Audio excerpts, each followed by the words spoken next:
ax square plus bx plus c द्विघात समीकरण होती है। और जब भी द्विघात समीकरण आपकी परीक्षा में आएगी या द्विघात समीकरण का सवाल आप हल करेंगे, सबसे पहले विभक्तिकार निकाल देंगे, चाहे कुछ पूछा है चाहे नहीं पूछा। सबसे आसान तरीके हम बता रहे हैं सवाल को।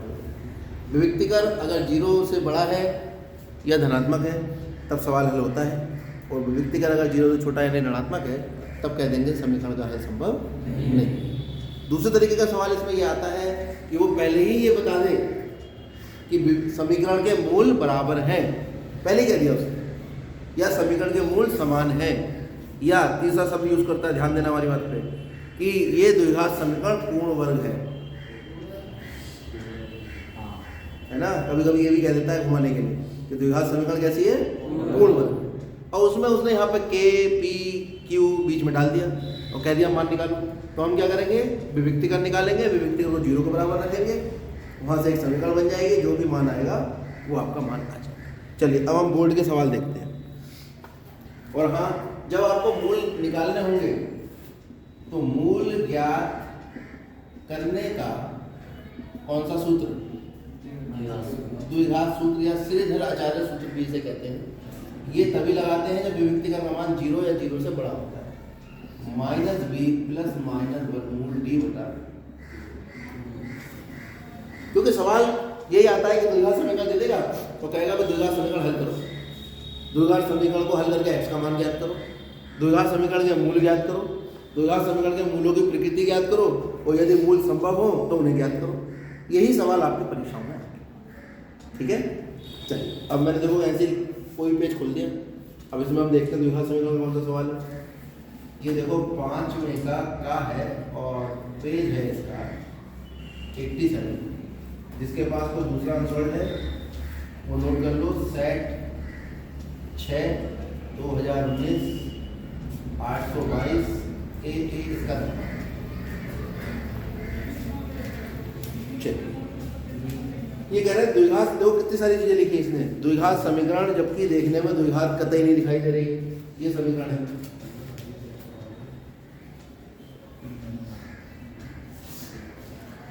जब भी समझ लो ईश्वर तुम्हारी कठिन परीक्षा लेगा तो तुम्हें इसी तरह के सवाल मिलेंगे जिसमें द्विघात समीकरण कह तो रहा है लेकिन कहीं से भी द्विघात समीकरण दिखाई नहीं दे रही है। अभी कह रहा है इसे हल करके पहले तो द्विघात समीकरण प्राप्त करो, इसका मतलब इसको हल करके द्विघात समीकरण आ जाएगी। तो पहला काम तो ये होगा, मूलों की प्रकृति ज्ञात करो। मूलों की प्रकृति किससे पता लगेगी, विभक्तिकार से। द्विघात समीकरण निकाल कर तुरंत विभक्तिकार निकाल देंगे। विभक्तिकार का मान 0 या 0 से बड़ा होगा तो हम कह देंगे द्विघात समीकरण के मूल वास्तविक 0 है, तो वास्तविकता बराबर है। सूत्र का प्रयोग करके द्विघात समीकरण को हल करो। उसके बाद इसने कह दिया भाई जब तुम संतुष्ट हो जाओ, मूलों की प्रकृति भी ज्ञात कर लो, उसके बाद सूत्र का प्रयोग करो और उसके बाद वो मूल भी ज्ञात करना है। कितना काम करना है हमें, इस समीकरण को द्विघात समीकरण में बदलना है। उसके बाद इसके मूलों की प्रकृति बतानी है, तो हम विभक्तिकार निकालेंगे, मूलों की प्रकृति बताएंगे। जाहिर सी बात है, जब कह रहा है कि सूत्र का प्रयोग करो, इसका अर्थ है कि इसके मूल वास्तविक आने ही आने। वास्तविक भी 2 तरह के होते हैं, या तो समान या असमान। 0 तो समान और 0 नहीं है तो असमान। उसके बाद हम लगाएंगे ये वाला सूत्र और एक बार प्लस का निशान लेंगे और एक बार माइनस का निशान लेंगे, तब जाके पूरा सवाल हल होगा। 4 देखिए, अगर ये इतनी कहानी नहीं भी कहता और ये लिख देता हल करो, तब भी हम इतना ही काम करते जितना इसने बताया। चलिए हल करते हैं। तो सबसे पहले हम देख रहे हैं कि x - 1 x - 2 x - 2 x - 2, तो दोनों में x - 2 है। तो पूरे समीकरण को बराबर कितना है 2। पूरे समीकरण को x - 2 से गुणा करने पर, क्योंकि जो बटे में दे रखा होता है उसे गायब करने का सबसे अच्छा तरीका है उससे पूरे समीकरण को गुणा करना। क्या करें यहाँ पर, x - 2 से गुणा करने पर, जब पूरे समीकरण को गुणा करोगे तो कितना आ जाएगा, x - 2 गुणा 1 बटे x - 1 गुणा x - 2 प्लस हर पद को गुणा करोगे।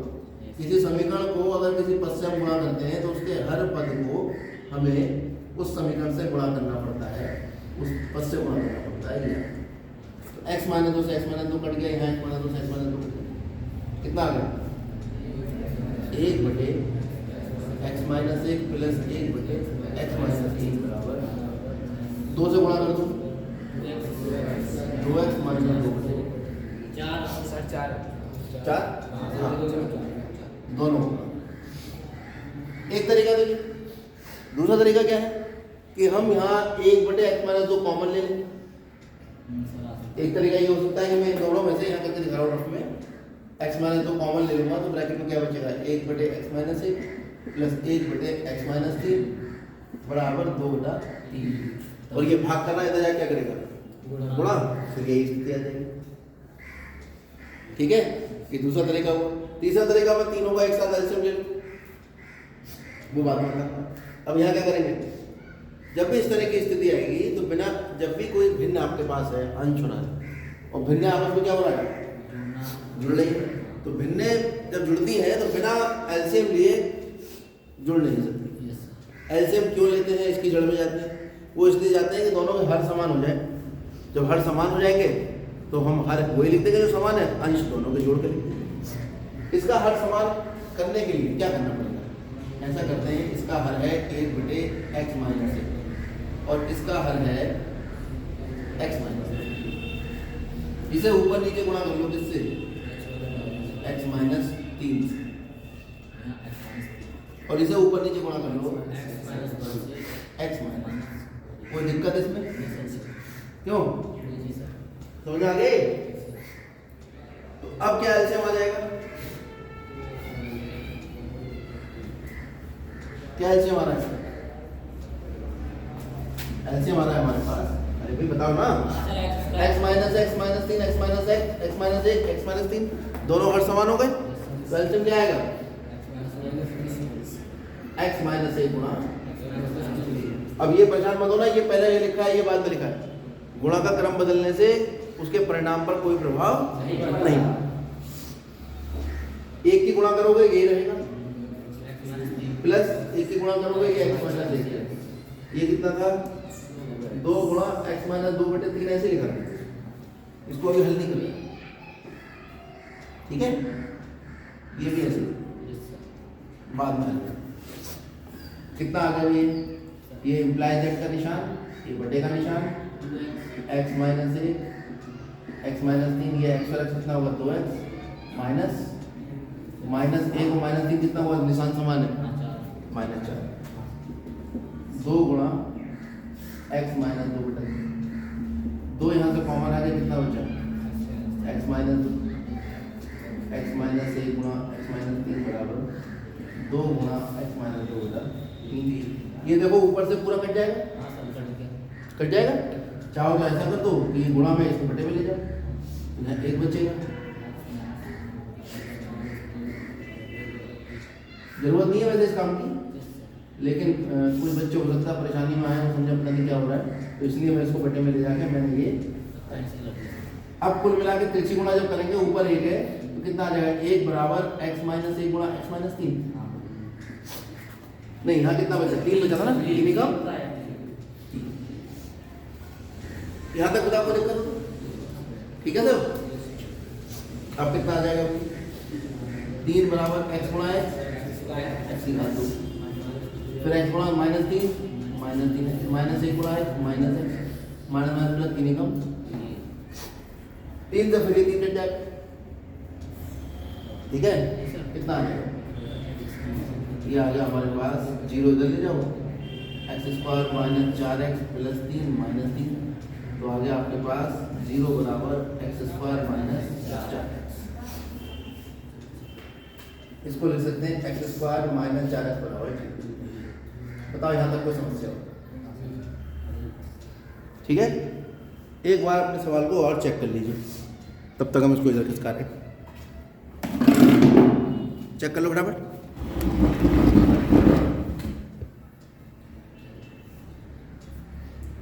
चेक कर लिया, यही सवाल था। 1/x-2 आया, x-2 इधर चला गया, 2 गुणा x-2 हो गया, और 2 गुणा x-2 बटे में 3 का एलसीएम आ गया x-3 x-3 प्लस x-1, ये 2x -3 -1 -4, ये आ गया। यहाँ से 2 कॉमन लिया, x-2 हो गया, ये पूरा इससे कट के सीधा आपके 3 ही कम 3 और ये इससे गुणा कर जाएगा, ठीक है भाई। ये पूरा कट जाएगा, दोनों तरफ 1 1 आ गया, इधर 3 से गुणा, इसकी इससे गुणा, इसकी गुणा करोगे तो x square minus 3x minus x plus 3 x square minus 4x।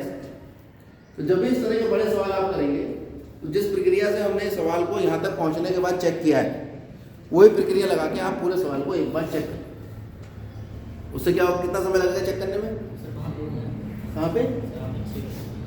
कहाँ बताओ? 1 मिनट। ये वाला ना, ये तो कट ही जाएगा ना दूसरे।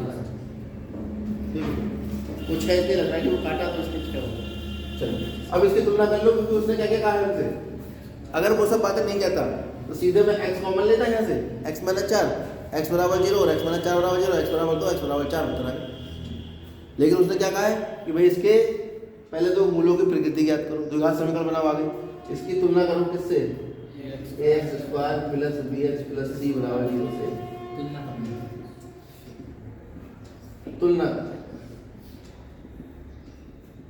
तुलना करने पर आपको a का मान प्राप्त हुआ 1, यहाँ कुछ नहीं है, वहाँ कितना हुआ? b का मान प्राप्त हुआ 4, c का मान क्योंकि c है ही नहीं इसलिए कितना होगा? 0।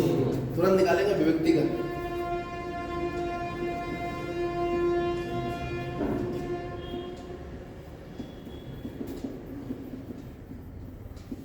b का मान -4 का वर्ग -4 गुणा 1 गुणा 0 16 माइनस 0 कितना आ गया?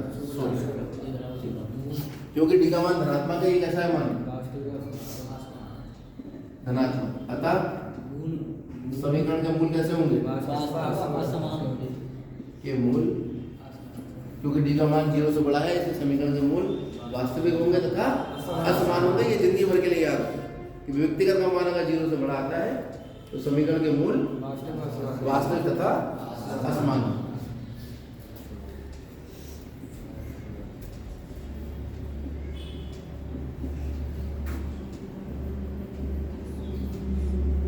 यानी वास्तविक और असमान है, इसका मतलब संभव है। ठीक है, समीकरण के मूल वास्तविक और असमान है। और यहाँ एक बात और लिख दो, समीकरण के मूल संभव है। कभी कभी इतना भी पूछ लेता है कि मूल संभव है या नहीं। तो मूल संभव तभी होते हैं जब d का मान 0 से बड़ा या 0 के बराबर। मूल संभव हो गए। ये हमने निकाली मूलों की प्रकृति। ये क्या निकाली? ये है मूलों की प्रकृति। शॉर्ट में लिख लेना ताकि याद कि मूलों की प्रकृति या मूलों के लक्षण दोनों बातें निकल रही। अब हम द्विघात सूत्र लगाएंगे, क्योंकि जब है तो ज्ञात कर सकते हैं। क्या है द्विघात सूत्र?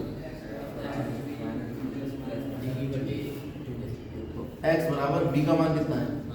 -4 और 1 माइनस पहले से लगाया तो माइनस माइनस वर्गमूल d का मान 16 2 गुणा 1। x बराबर 4 प्लस 16 का वर्गमूल 4। तो x बराबर एक बार प्लस का निशान ले लो या x बराबर एक बार माइनस।